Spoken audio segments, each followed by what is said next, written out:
Hello and welcome to a new episode of Convert on Shopify. My name is Pancho Mendiola and I'm really excited for today's conversation. I was just talking with Trina. So Trina has been working with Convert for a couple of years as the marketing lead now, but she also works for three other big brands in the DTC realm. So I wanted to talk to her about the importance of branding. And as you will tell, branding is not something that we consider like what it is and where what the reach of branding is. We tend to consider branding, just as having a logo and some colors and some fonts. But branding is way larger and more important than this. And this is what the conversation was about, especially with the last episodes talking with Dennis about how PPC campaigns are underperforming or they're getting more expensive, and the widening of the gap of lifetime value between customer acquisition costs, and how branding can really help us fill in that gap. So, and get better results, get more like long lasting and long term results. So I don't want to keep spoiling you. Let's just start the conversation with Trina. Hey Trina, thanks a lot again for your time. I really appreciate it. I know that you are super busy, but you love it, right? You love your what you do. I love the busyness. If I weren't busy, I'd be unhappy. Yeah.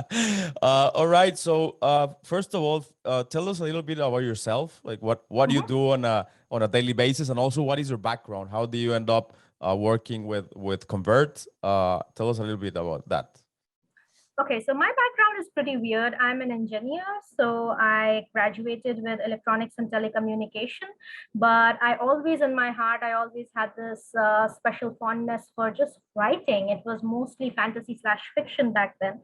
So when I graduated, I was kind of laid up with a fever due to thyroid for a couple of months, and I didn't want to just jump into joining an industry where you just sit and you code all day long. Nothing to developers and coders. Yeah. They have their own culture. I'm pretty sure it's amazing, but it just wasn't for me. And I knew that early on that it wasn't for me. And I wanted to do something a little bit more creative and less inflexible. So that's when I joined Upwork. I said, like, hey, I'm writing for all of my friends, I'm writing for newspapers. So why not kind of make some money off of it? So I joined Upwork, and I think within a year and a half, I was their ambassador from India. So basically, I became one of the highest paid and earning copywriters on Upwork. And from there on, I saw this trend that anybody that I worked with, they really liked the angles I put in the copy. So basically, I was telling them, hey, don't talk about your products like this, talk about your products like this, because it makes more sense, because your users are going to be using the product in this setting. So they would be like, oh, you get branding, you get how to kind of bring out different facets of the product for our for the different ICPs we want to cater to, for all of the people who buy. So why don't you do some marketing for us? So that's where I kind of like it's scope crept from writing into marketing. And that's where Dennis found me on Upwork. And I initially came on as an email specialist. But from there on, I gradually became the lead link for the marketing circle. As you know, that in Holacracy, we don't have a hierarchy. Yeah. Basically, so I was in charge of structuring the strategy for the marketing circle. And I learned so much from Dennis. I learned so much from Convert. And that's where it all began. Awesome. So, your let's say your sweet spot, your specialty goes to it's in DTC brands, right? DTC brand building.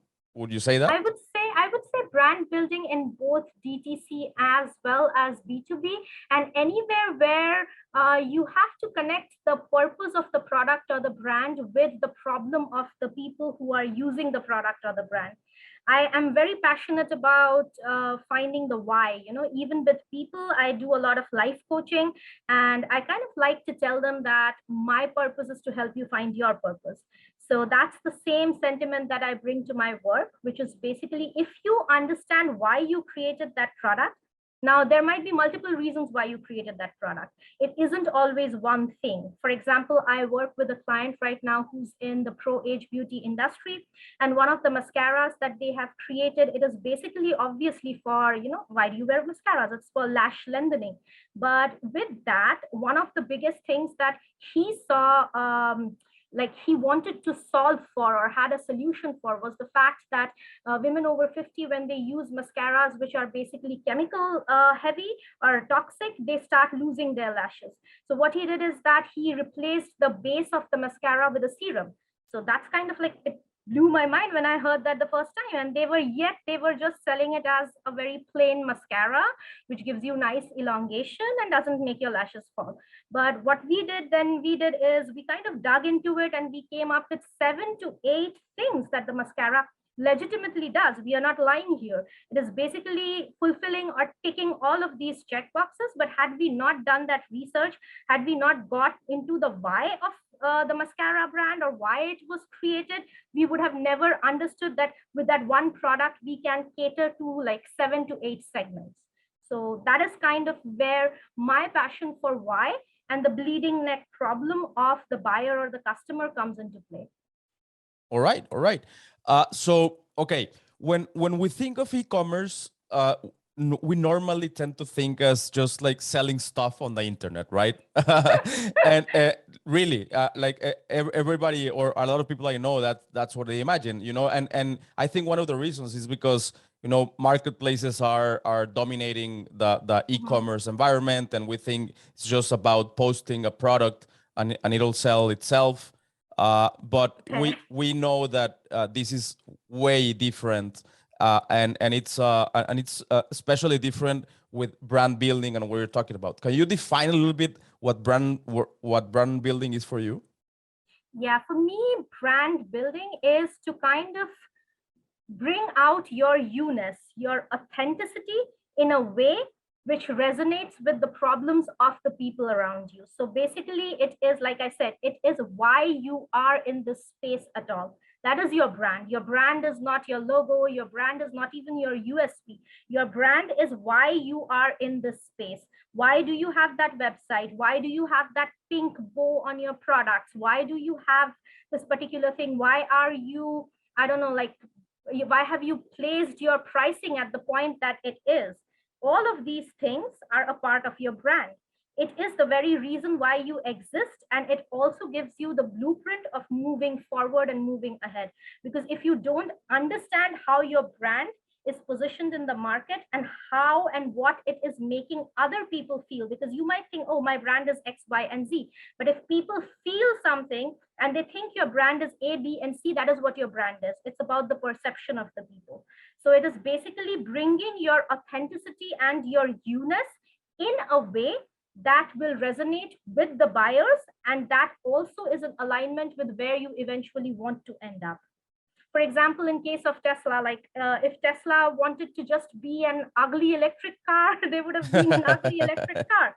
But they didn't see it that way, right? They saw it as this high status acquisition symbol that also does good for the environment. So that was a very specific branding angle that Elon Musk had in mind right from the get-go. And that is why Tesla is not another ugly car, and its proprietor can kind of literally change the course of companies with just one tweet. So that is the power of brand. All right. And why is it branding and brand building so relevant right now? I mean, taking into account that we are all aware of how pay-per-click campaigns have been kind of not working as well as before, and this means that customer acquisition costs have been like skyrocketing.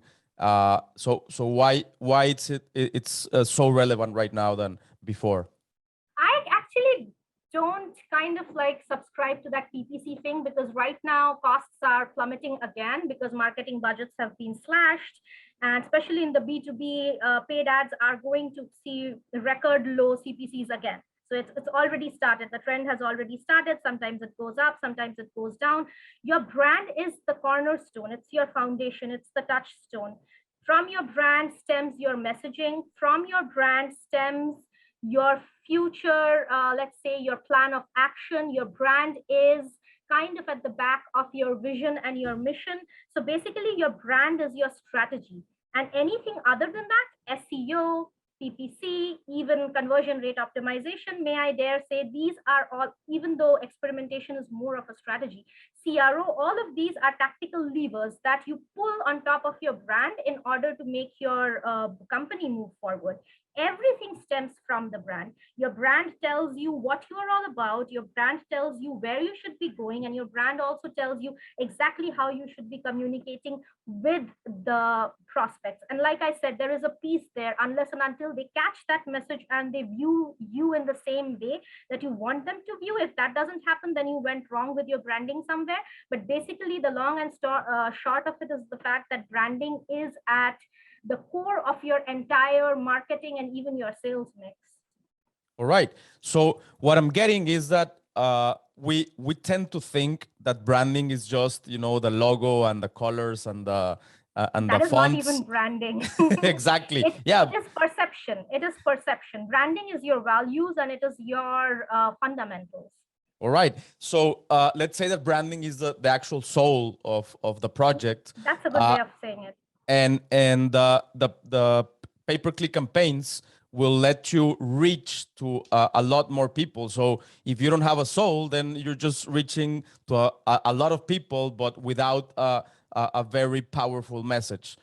So yeah, kind of like that. But kind of but like let me tell you that way. Like if you have to kind of like connect. So basically, what I want to say is branding is non-negotiable. Even if tomorrow all of the PPC costs like plummet and you're getting like 1 cent clicks, you have to still do branding. The impetus to do branding will be much less because you'd be acquiring customers still, but branding is still going to be there. You're going to put out some messaging, you're going to do some SEO, you're going to write some content, you're going to say some things. Like you cannot be a whiteboard, right? You'll have some opinions. Hopefully you do, otherwise your brand is going to be boring as heck, but hopefully you do. So anything that you say and you do cumulatively and iteratively over a period of time builds your brand. So basically, it's better to be intentional about building your brand than just letting some random actions build your brand for you, in which case you don't know what you're saying and you don't know how to control that. So branding is at the, let's say, at the background, or it's kind of like the foundation of everything. So now, how is branding going to help PPC? How is branding going to help SEO? Number one, branding gives you a very strong perspective. It gives you a very interesting point of view. It helps you tap into your authenticity and come from a place of belief. So when you do that, all of your messaging just becomes more stronger, more rooted. It's like it's interesting, opinion oriented, good work that actually gets better results in marketing. Number one, that is one of the things that you do with branding. The other thing is what I call the halo effect. Once you kind of like in branding, you do things to move your brand forward. Let's say you are doing liaising with industry experts, you're bringing them onto your blog and you're having them write stuff for you, you are interviewing them and you are putting out a podcast. All of this is part of your brand and you're furthering your brand with that.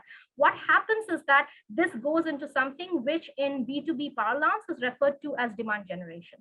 So basically, you are generating the need for your product, and that too for your product, keeping in mind that your product solves problems in a very specific way, which again is a part of your brand. So the more touches that you have in your brand, the more effort that you put in establishing your brand out there, the more likely it is that people have already been touched by your brand, either directly or indirectly.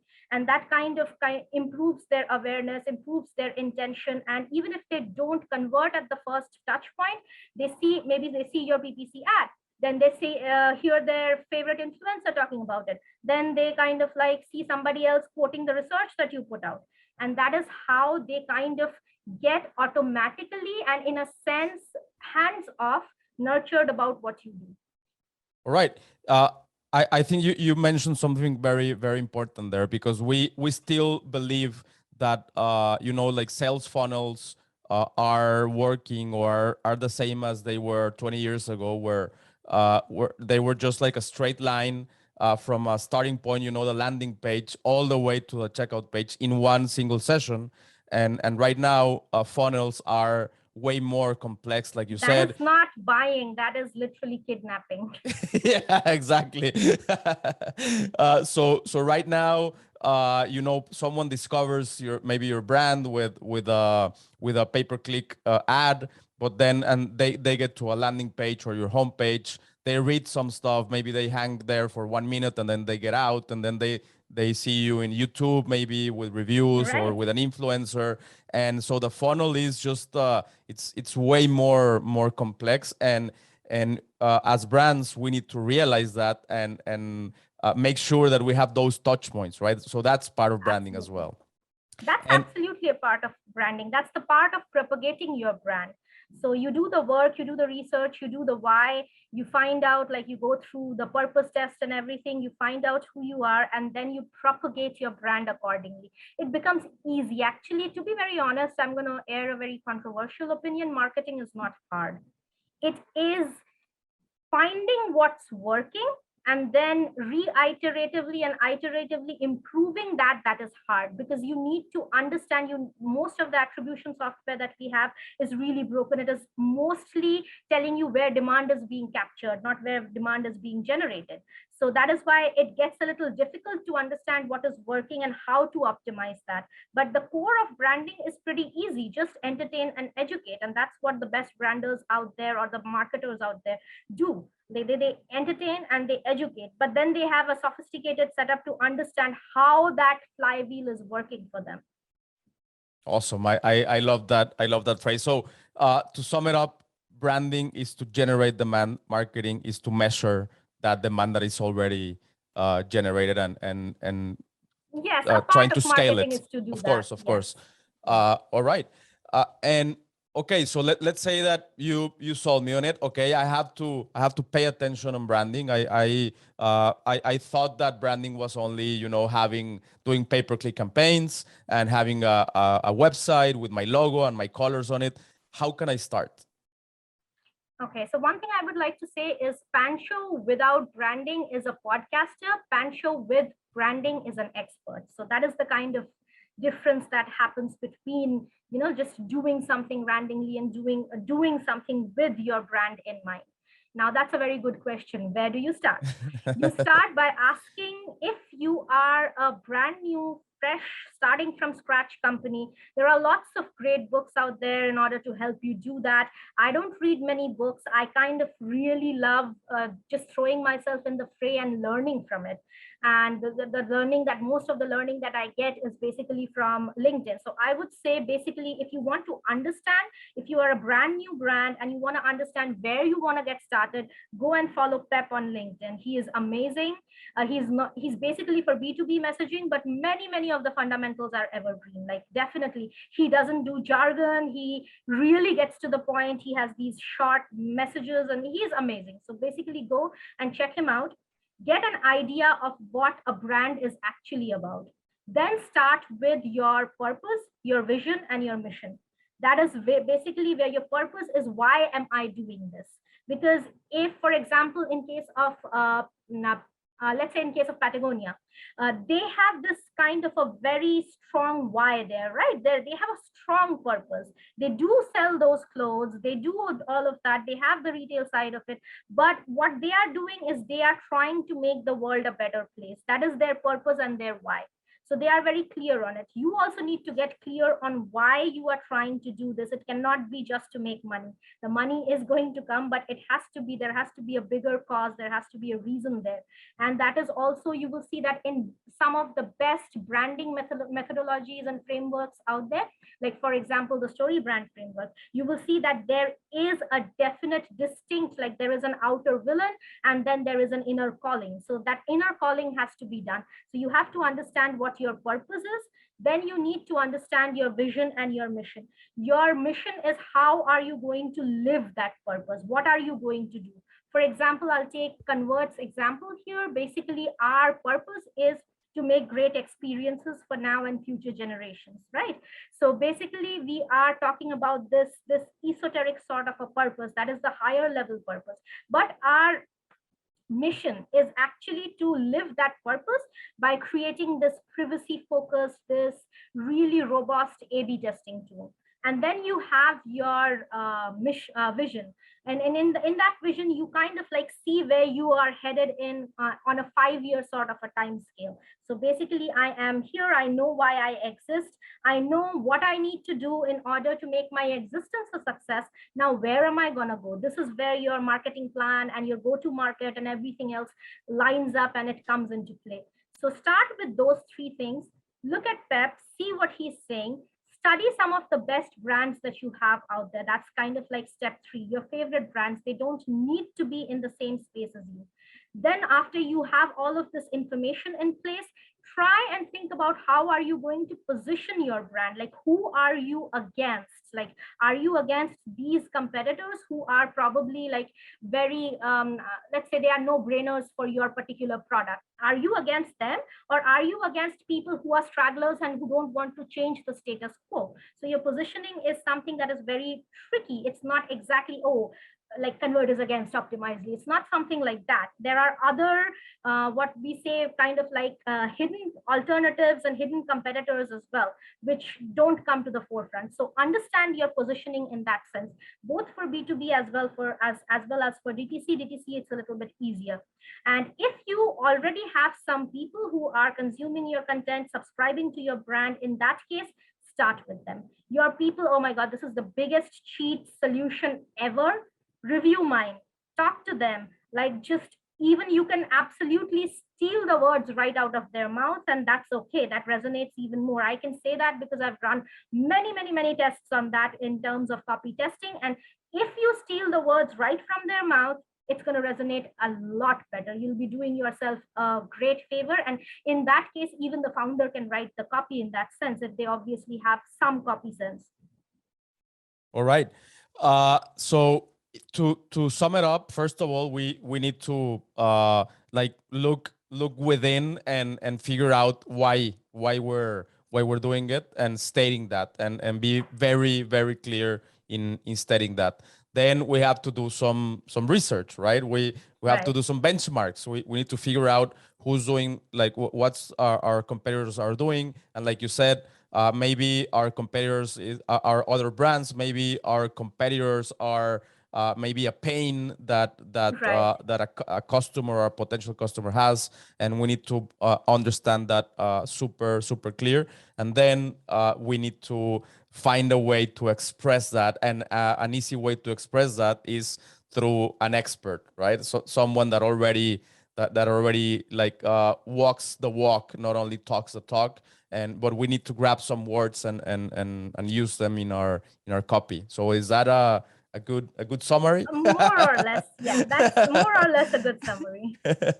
Okay, what would you add there? I would say, like, I would like to maintain the distinction that if you don't have any customers, then in that case, it's more of an internal thing. Like, you have to spend a lot of time understanding how you're going to get those first customers. But if you already have your customers, I believe in most cases, like, this should actually be the right thing, that you already know about yourself, you know the brand, you have it, and you didn't just get those customers on the fly. So definitely then definitely reach out to them, speak to them. They don't have to be experts. In fact, I want them to be non-experts. The expert of the guide is you, the brand. The brand is either the guide or the mentor. The brand can be the expert. The brand can be the sidekick. These are all of the different personas in which your brand can be reflected. And I have specially found that the expert persona works really well for DTC. So if your brand is viewed as the expert, that is, you know stuff that people don't know, because DTC is impulsive buying in most cases. Yeah, because in B2B, you have this thing, like it's a marketing budget you are spending. It's not your money. You have to be really careful. You have to do the research. There's little room for impulsiveness, even though God knows, like, people always make irrational buying decisions at the end of the day. But the impulsiveness is curbed to a large extent in B2B. But in DTC, the impulsiveness is always there. So basically, if they don't have to do the research and you're telling them in a really credible way that I am the expert, they will believe it. Trust me, they will. And obviously, don't lie here. Be the expert. Of course. So be the expert, and then let that expertise shine through. Awesome. So and if if you don't have still customers, then you need to figure out and like kind of build your ideal buyer There are persona. some, yeah, not exactly. I don't like the word buyer persona. I don't use it anymore. Okay. I kind of like I have replaced it with the term buyer reality.